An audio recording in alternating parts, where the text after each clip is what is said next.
Assalamualaikum dan selamat sejahtera kepada rakan-rakan sekalian dan para penonton. Pada hari ini saya berserta rakan-rakan saya akan membincangkan sejarah kegemilangan Bani Abbasiyah bagi tugasan subjek pengajian Islam 2 atau dengan kod MPU 2353. Sebelum kita memulakan perbincangan ini, izinkan saya memperkenalkan diri saya. Nama saya Muhammad Eko Badilah. Saya adalah pelajar KUPTM daripada program CC101. Baiklah, bagi tidak mendengarkan masa lagi, marilah kita memulakan perbincangan ini. Antara 6 isi kandungan yang akan kita sentuh pada hari ini termasuklah pengenalan kerajaan Bani Abbasiyah, perkembangan pendidikan pada zaman kerajaan Abbasiyah, perkembangan sains dan teknologi pada zaman kerajaan Abbasiyah, perkembangan ekonomi zaman kerajaan Abbasiyah, perkembangan ketenteraan serta kegemilangan dan kejatuhan kerajaan Bani Abbasiyah. Kita mulakan dengan abstrak ya. Pendidikan Islam sebagai khazanah warisan sejarah hendaklah ditanam dari awal akar dari sekarang. Bak kata pepatah, menutur buluh biara dari rebungnya. Oleh itu, penggabungan sistem pendidikan adalah sangat penting. Amatlah diperlukan sebuah perbandingan konsep pendidikan yang sudah termaktub dengan mencerahkan kembali ingatan kita pada praktik pendidikan yang pernah terjadi di masa lalu. Dalam situasi pendidikan Islam pada masa kini, usaha penelurusan sejarah pendidikan Islam akan menjadi syarat mutlak bagi umat Islam dalam menstimulus penciptaan kondisi yang lebih baik. Seperti cerit pandai, al-muhafazatu ala al-qadimu syalih wal akhadzu bijadid ashlah. Bermaksud menjaga tradisi, menyambut inovasi. Dalam perbincangan ini, bagaimana realiti kebangkitan Bani Abbasiyah akan diterangkan dengan lebih mendalam dalam perbincangan ini. Okey. Masuk kepada mengapa objektif kita belajar sejarah kegemilangan kerajaan Bani Abbasiyah. Secara umum, pembelajaran sejarah sesuatu peristiwa amatlah penting kerana mempelajari sejarah menolong kita memahami dan mengatasi persoalan dan dilema yang rumit dengan meneliti bagaimana masa lalu telah dibentuk dan membentuk hubungan global, nasional dan tempatan antara masyarakat dan satu sama lain. Bagi menghuraikan konteks ini, terdapat beberapa objektif yang dapat dikenal pasti. Antaranya termasuklah masa lalu mengajar kita tentang masa kini. Dengan mengetahui kisah-kisah sejarah kegemilangan kerajaan Bani Abbasiyah, kita dapat mempelajari faktor-faktor yang menyebabkan kerajaan ini pernah menjadi salah satu kerajaan yang gemilang di dunia pada satu ketika dahulu, serta akibat kemerosotannya. Hal ini juga membolehkan kita memahami implikasi-implikasi zaman dahulu terhadap pembentukan generasi terkini dan juga bagaimana cara untuk kita mengelak daripada mengulangi sejarah yang tidak ada ini berlaku. Dalam banyak cara, sejarah menafsirkan peristiwa dan sebab yang menyumbang kepada dunia kita sekarang. Selain itu, sejarah memupuk empati melalui mempelajari kehidupan dan perjuangan orang lain. Mempelajari kepelbagaian pengalaman manusia yang membantu kita menghargai budaya, idea dan tradisi yang bukan milik kita dan mengenalinya sebagai produk yang bermakna pada masa dan tempat tertentu. Sejarah menolong kita menyedari betapa berbezanya pengalaman hidup kita dari pengalaman nenek moyang kita. Namun betapa serupa dengan tujuan dan nilai kita. Okey, berbalik kepada sejarah kegemilangan kerajaan Bani Abbasiyah. First sekali, pengenalan kerajaan. Tamadun Islam bermula dengan negara Islam yang pertama semasa zaman Rasulullah SAW di Madinah. Selepas kewafatan Rasulullah SAW, negara tersebut diteruskan oleh para khulafah ar-Rasyidin, Bani Umayyah dan Abbasiyah. Tamadun Islam melalui zaman keemasan pada zaman kerajaan Abbasiyah. Umat Islam mengalami pembangunan yang laju dari segi pendidikan, sains, teknologi, ekonomi dan ketenteraan yang menjadi asas kehidupan moden sehingga hari ini. Perkataan Abbasiyah diambil daripada Al-Abbas, iaitu bapa saudara Rasulullah SAW. Kerajaan tersebut dibina oleh Abu Abbas As-Saffah dengan gerakan revolusi Abbasiyah pada tahun 750 Masihi. perebutan kekuasaan dalam khalifah Islam oleh Bani Abbas dalam menyebabkan kerajaan Islam Abbasiyah untuk dibentuk. Kota Kufah dan Khurasan merupakan pusat pentadbiran kerajaan tersebut di bawah kepimpinan Abu Muslim Al-Khurasani. Dalam perebutan kawasan, Bani Abbas berjaya mengambil alih Syria ataupun dikenali sebagai Syam. Mereka mula menguasai kota demi kota dan pada 752 Masihi, kerajaan Islam Abbasiyah mendapati khalifah pertama iaitu Abu Abbas As-Sayyah. Mereka kekal berkuasa sehingga 1260 Masihi. Terdapat dua kerajaan yang muncul di bawah Islam Abbasiyah, iaitu kerajaan Islam Fatimiyah dan Ayyubiyah.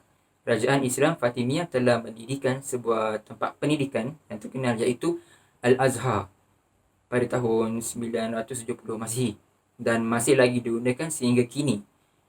Pendidikan yang disediakan telah melahirkan ramai sarjana Islam mengkaji pelbagai ilmu seperti kedoktoran, kimia, fizik, astronomi, matematik dan banyak lagi. Seterusnya adalah struktur kerajaan. Sistem kerajaan Bani Abbasiyah telah diambil daripada sistem pentadbiran kerajaan Parsi. Hal ini kerana ramai orang Parsi memeluk Islam dan menjawat jawatan penting dalam pentadbiran. Sistem pentadbiran tersebut mempunyai 3 jawatan yang penting. Pertama, Al-Khalifah. Mereka merupakan ketua negara yang bertindak sebagai pemimpin tertinggi dalam wilayah Islam. Selain itu, ada Ad-Dawawin, iaitu jabatan-jabatan kerajaan yang berada di bawah pengawasan Al-Kuttab ataupun sekretariat. Akhir sekali ialah Al-Wazir, iaitu ketua pentadbir yang dibantu oleh menteri dan jabatan kerajaan. Okey, masuk kepada khalifah-khalifah terkenal pada zaman kerajaan Abbasiyah. Antara khalifah yang terkenal pada zaman tersebut termasuklah Abu Al-Abbas Abdullah As-Safah. Beliau telah memerintah selama 4 tahun 9 bulan dari 750 Masihi sehingga 754 Masihi. Antara sumbangan yang diberi adalah mengasaskan kerajaan dan menghapuskan pemberontakan. Selain itu, ada juga Abu Ja'far Al-Mansur. Beliau adalah saudara kandung As-Safah, memerintah selama 22 tahun dari 754 Masihi sehingga 725 Masihi. Beliau telah menjadikan Baghdad sebagai ibu kota, membangunkan kota tersebut, memperbaiki sistem cukai, membuat saliran dan menyediakan pasar. Di samping itu, khalifah yang paling warak dan terkenal iaitu Harun al-Rashid. Beliau memerintah selama 23 tahun dari 786 Masihi sehingga 809 Masihi. Beliau mengarahkan Abu Yusuf untuk menulis buku tentang percukaian ataupun dikenal sebagai Al-Kharaj. Selain itu, jawatan ketua hakim juga telah ditubuhkan iaitu Al-Khadi Al-Qudhah. Baitul Hikmah juga telah dibina sebagai pusat perkembangan ilmu. Baghdad telah dijadikan sebuah pusat perdagangan, ilmu, pengetahuan dan kebudayaan. Akhir sekali, beliau telah membina prasarana seperti rumah sakit, farmasi dan pusat pengajian. Khalifah yang terakhir ialah Al-Ma'mun. Nama penuhnya ialah Abdullah Al-Abbas Al-Ma'mun. Beliau merupakan putera Harun al-Rashid dan memerintah selama 20 tahun. Dari 813 Masihi sehingga 833 Masihi. Beliau berjaya mengiatkan usaha penterjemahan pelbagai bidang ilmu dan juga menyediakan beasiswa kepada pelajar-pelajar cemerlang. Masuk pada faktor-faktor penyebaran Islam pada zaman kerajaan Bani Abbasiyah. Terdapat beberapa faktor dalam penyebaran Islam semasa zaman Abbasiyah. Faktor-faktor tersebut boleh dikategorikan dalam faktor dalaman serta juga faktor luaran. Faktor dalaman yang pertama adalah keinginan daripada penduduk setempat yang tertarik dengan Islam. Penduduk tersebut tidak dipaksa untuk memasuki Islam, tetapi mereka minat dengan Islam apabila mereka melihat orang-orang Islam di bandar tersebut. Khalifah-khalifah juga menggalakkan penyediaan peruntukan khas dari Baitul Mal untuk para ulama dan pendakwah.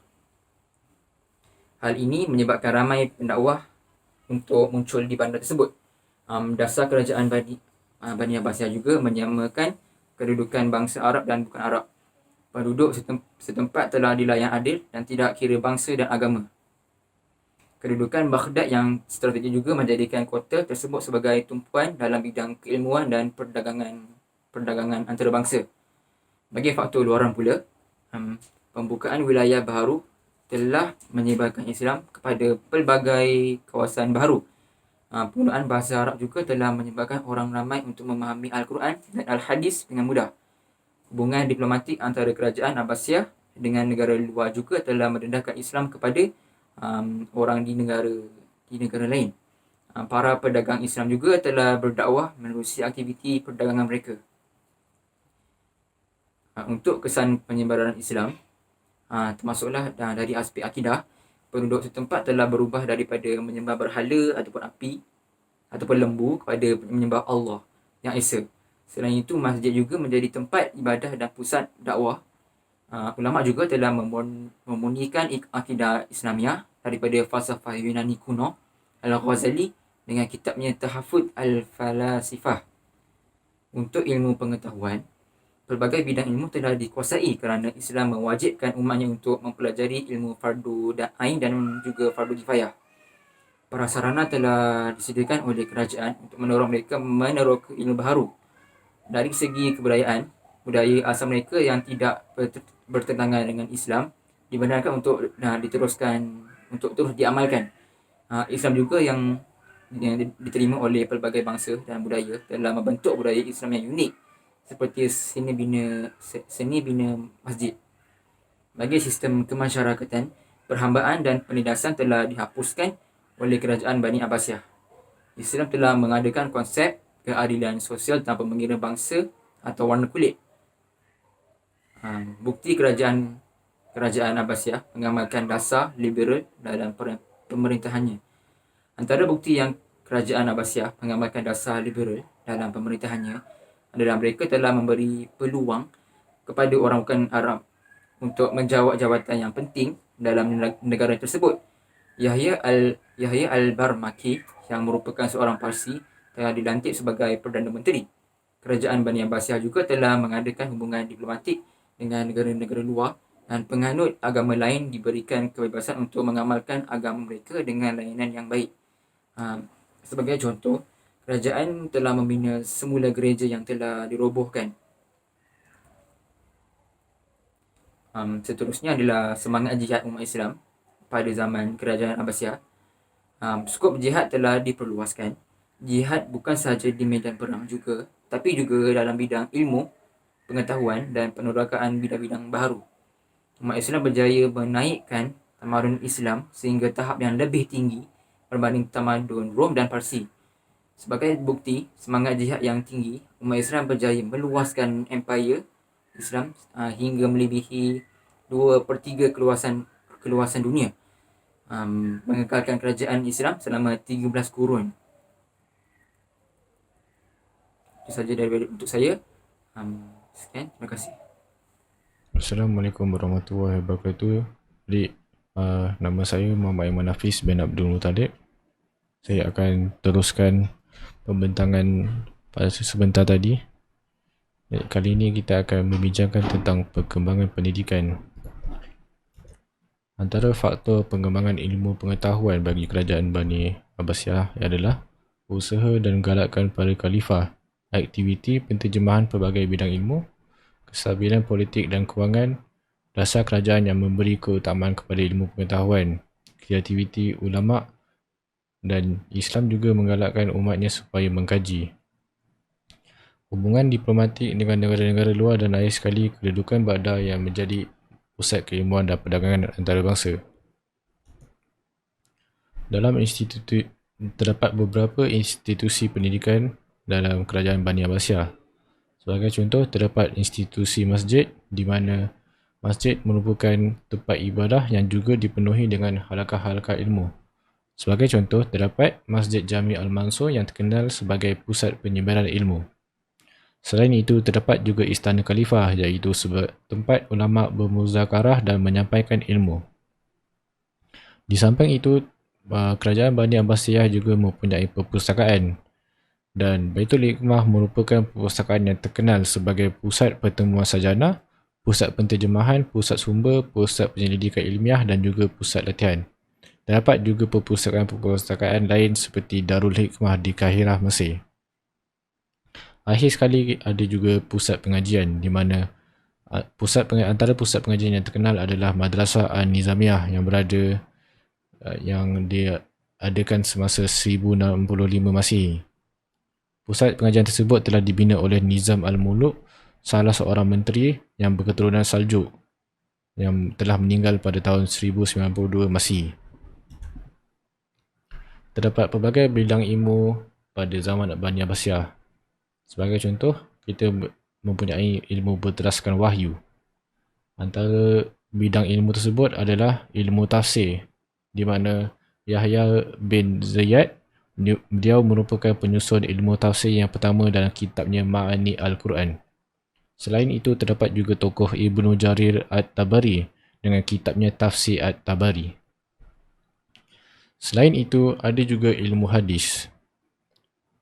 Al-Bukhari merupakan antara tokoh yang menyimpan hadis-hadis. Sebagai contoh, terdapat buku beliau iaitu Sahih Al-Bukhari. Imam Muslim juga membuat perkara yang sama dan mempunyai Sahih Muslim. Terdapat juga penyusun kitab Sunan ataupun Al-Kutub As-Sittah iaitu Abu Dawud, At-Tirmizi, An-Nasai dan juga Ibnu Majah.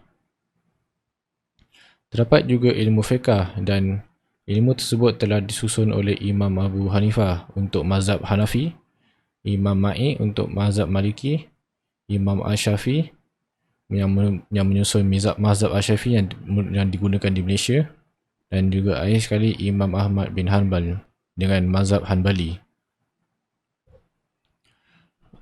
Akhir sekali terdapat ilmu tauhid dan ia merupakan pengembangan ilmu falsafah yang bersumberkan falsafah Yunani, tetapi ia memberikan kesan buruk terhadap keakidah umat Islam. Jadi ilmu tersebut telah dipersesuaikan untuk orang-orang Islam. Antara ulama yang berusaha memurnikan akidah Islamiah ialah Imam Abu Al-Hasan Al-Asy'ari dan juga Imam Al-Ghazali. Terdapat juga ilmu berteraskan akal.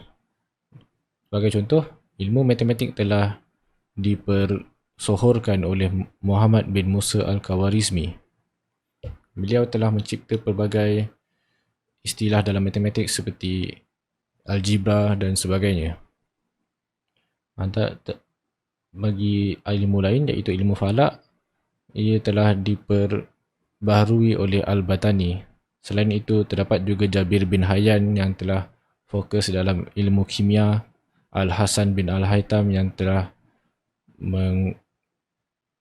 mencantikkan ilmu fizik, Al-Sharif Al-Idrisi dengan ilmu geografi dan juga Ibnu Sina dengan ilmu perubatan, di mana ilmu beliau dalam pembedahan digunakan sehingga hari ini. Antara kepentingan-kepentingan ilmu pengetahuan adalah kesepaduan ilmu antara fardu ain dan kifayah dapat melahirkan umat yang kuat fizikal dan mental. Selain itu, ia juga dapat mencapai kejayaan dan kemajuan negara. Antara kesan perkembangan ilmu kepada Eropah, pengembangan ilmu telah memberi kesan kepada Eropah sehingga tercetusnya zaman pembaharuan iaitu zaman Renaissance. Perkembangan ini juga mendorong orang Eropah memulakan pelayaran mereka, terutamanya ke negara Islam untuk mempelajari ilmu baharu. Hasil karya umat Islam telah diterjemahkan ke dalam pelbagai bahasa termasuk bahasa Hebrew dan Latin. Kita akan masuk topik baharu iaitu perkembangan sains dan teknologi pada zaman Bani Abbasiyah. Untuk latar belakang pengembangan tersebut, pada zaman ini ramai cendekiawan dan saintis Muslim muncul. Andalus dan kota Sicily di Itali menjadi pusat tumpuan ilmuwan. Penguasaan sains dan teknologi berjaya dirampas daripada kuasa Rom, Parsi dan Yunani, dan disebabkan oleh itu, terdapat pelbagai penemuan sains yang baru banyak diterokai. Antara faktor-faktor perkembangan sains dan teknologi adalah aktiviti penterjemahan, galakan khalifah dan juga globalisasi ilmu. Apakah telah terjadi apabila sains dan teknologi dimajukan. Antaranya ialah ia telah mengubah cara hidup dan status umat Islam. Umat Islam hidup lebih maju daripada umat lain yang telah menguasai bidang sains dan teknologi sebelum ini seperti Rom dan Parsi. Dan umat Islam dipandang tinggi dan disegani sehingga ramai orang bukan Islam meminati untuk memeluk Islam. Antara kepentingan-kepentingan untuk menguasai ilmu sains dan teknologi adalah pada hari ini sains dan teknologi menjadi semakin penting dalam kehidupan manusia. Jadi apabila kita ketinggalan, kita akan terkeluar daripada arus perdana. Selain itu, kegemilangan umat Islam dahulu juga perlu dikembalikan dan umat Islam pada hari ini perlu menguasai kecanggihan sains dan teknologi yang mengikut syariat. Akhir sekali, umat Islam yang maju sama ada dari aspek spiritual ataupun material, mereka perlu mengintegrasikan ilmu fardu ain dan fardu kifayah dalam hidup mereka. Akhir sekali, terdapat pengembangan ekonomi zaman kemajuan Kerajaan Bani Abbasiyah. Baghdad sebagai kota telah memberi pelbagai kelebihan dalam menjadi pembangkit ekonomi. Kedudukan yang strategik menjadi laluan perdagangan timur dan barat. Terdapat pasar yang dikenali sebagai Suq Baghdad yang menjadi tumpuan para pedagang Parsi. Dan akhir sekali terdapat pelbagai ladang pertanian dan peternakan serta pasar yang dikenali sebagai Suq Al-Barkah. Sektor utama ekonomi bagi Kerajaan Bani Abbasiyah adalah dari pertanian. Terdapat pelbagai usaha yang dilakukan oleh khalifah-khalifah untuk memajukan pertanian. Mereka telah membina saliran, melebarkan sungai dan terusan serta membuat lapangan, membuka tanah pertanian baru dan juga membuat penyelidikan dalam bidang pertanian. Terdapat beberapa wilayah pertanian di Kerajaan Bani Abbasiyah iaitu Mesir, Syam, Iraq, Yaman, Maghribi, Khurasan dan Andalus. Antara hasil-hasil yang mereka dapat adalah dari jenis bijirin iaitu gandum, barley, beras, buahan seperti anggur, limau kurma, sayuran seperti timun, kubis, tebu dan juga ternakan-ternakan seperti lembu, ayam dan lebah. Bagi industri pendustrian, mereka telah membuat tenunan ataupun Permadaini dan pengeluarnya merupakan wilayah Baghdad dan Asfahan. Kerajaan tersebut juga telah membuat pinggan mangkuk yang telah dikeluarkan oleh wilayah Mesir dan Syam, barangan kaca daripada Baghdad, Mesir dan Syam, barangan kulit dan senjata daripada Mesir, Andalus dan Maghribi, perhiasan dan batu permata daripada Yaman, Khurasan dan Lubnan, dan akhir sekali kertas daripada Iraq, Mesir dan Andalus. Bagi sektor perdagangan, terdapat 3 faktor pengembangan iaitu pembukaan wilayah baru bermaksud lebih banyak ruang untuk pasaran, kemajuan pesat industri perkapalan dan juga penghasilan kitab perniagaan sebagai galakan. Kerajaan Bani Abbasiyah mendapat wang mereka daripada zakat. Zakat merupakan kadar harta yang dikeluarkan oleh orang Islam terhadap harta-harta tertentu yang mencukupi had minimum ataupun nisab menurut syarat-syarat tertentu. Kharaj adalah cukai tanah milik orang bukan Islam atau tanah milik orang Islam yang diperoleh dalam peperangan. Kadarnya adalah berdasarkan keadaan tanah. Selain itu terdapat juga ghanimah iaitu harta rampasan melalui peperangan. 80% diberikan kepada tentera Islam. Fa'i merupakan harta rampasan bukan melalui peperangan. Contohnya apabila musuh menyerah kalah. Dan jizyah merupakan bayaran yang dikenakan kepada orang bukan Islam yang berdiam di negara Islam dan akhir sekali terdapat usyur iaitu cukai 10% yang dikenakan ke atas kapal dagangan bukan Islam yang menggunakan pelabuhan Islam untuk berdagang. Jadi Kerajaan Bani Abbasiyah juga mempunyai Baitul Mal. Baitul Mal adalah institusi kewangan terbesar negara tersebut. Peranan-peranannya merupakan ialah untuk mengurus sumber-sumber pendapatan negara dan juga mengawal perbelanjaan negara. Dengan ekonomi yang pesat, terdapat pelbagai kesan pembangunan yang terjadi. Antaranya, taraf hidup rakyat meningkat, menyediakan banyak peluang pekerjaan dan juga pelbagai kemudahan asas untuk rakyat dapat disediakan. Jadi, sampai sini saja saya membentangkan saya punya bahagian. Lepas ni, saya akan memberi kawan saya untuk sambung. Terima kasih. Assalamualaikum. Assalamualaikum dan selamat sejahtera. Nama saya Hafiz Hakim bin Amir dan saya akan menceritakan tentang kegemilangan dan kejatuhan Kerajaan Bani Abbasiyah. Antara faktor kegemilangan kerajaan Abbasiyah ialah pihak kerajaan Abbasiyah memberikan perhatian yang serius terhadap pembasmian, pemberontakan dan perbalahan antara puak-puak yang ada pada zaman pemerintahan kerajaan Bani Abbasiyah. Di samping itu, dasar politik kerajaan Abbasiyah adalah memberikan layanan yang adil kepada semua rakyat tanpa mengira bangsa dan keturunan, serta banyak menjalinkan hubungan diplomatik yang baik dengan negara-negara luar. Kedudukan Baghdad yang strategik untuk juga mempengaruhi kegemilangan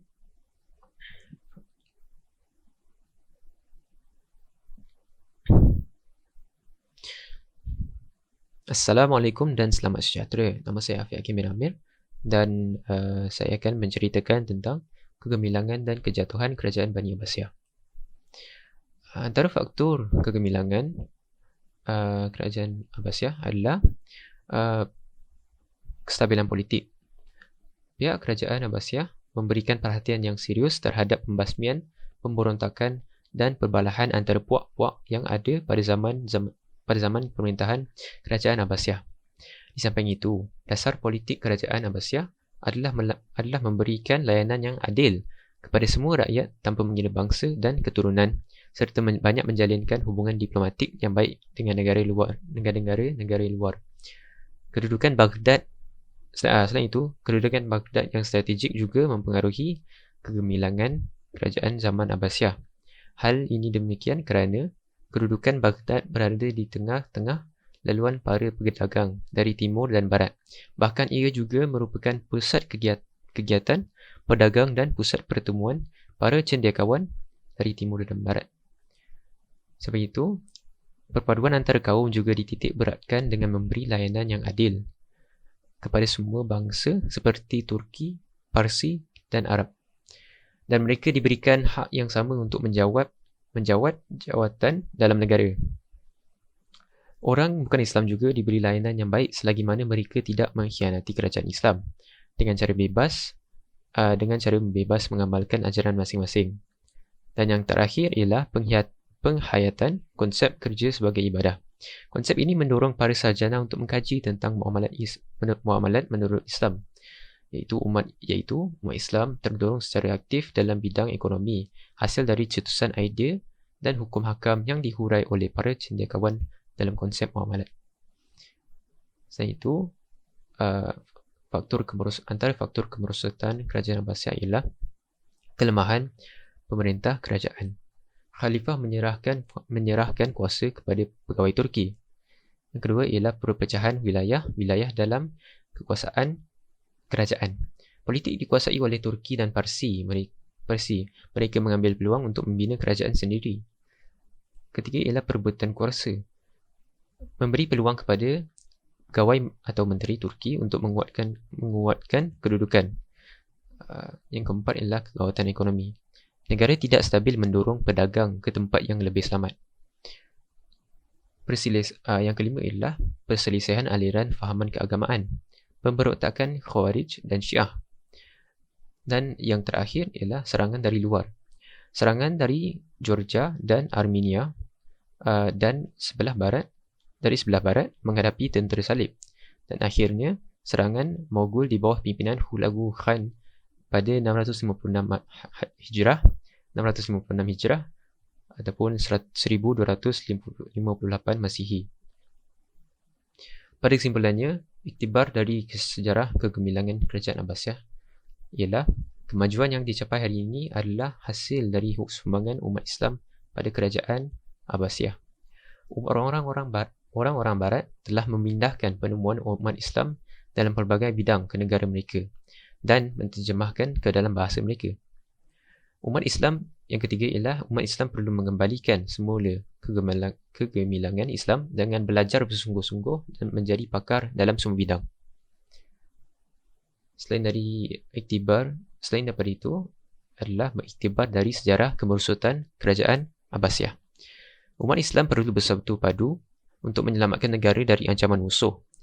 Kedua ialah aliran fahaman yang berbagai membawa kepada perpecahan dan melemahkan umat Islam. Dan akhir sekali, keselamatan dan kestabilan negara adalah tanggungjawab kita bersama. setakat itu saja uh, topik kita sejarah kegemilangan kerajaan Abbasiyah. Terima kasih. Assalamualaikum.